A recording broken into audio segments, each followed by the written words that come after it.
Сәлем, менің тыңдармандарым және менің құлпынайларым. Бүгін біз горох жасап жатырмыз. Ол ең бірінші біз кәдімгі горохты тазалап, оны ыстық суға салып қою керек. Міне осылай. Сосын барып, бірінші біз пиязды қуырамыз. Пиязды қуырып болған соң, өзі андай піседі ғой, сарғайлап, уже сондай болған кезде сәбізді саламыз. Сәбізді салғанымыз ол қуырылады. Біраз нестеп болған соң, оған картошка саламыз.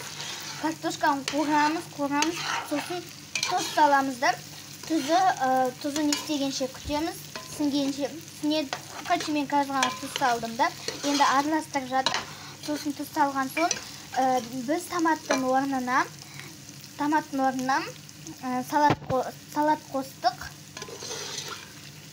Міне, бізде осындай иісі деген әдемі күшті мұрынды жарады. Міне.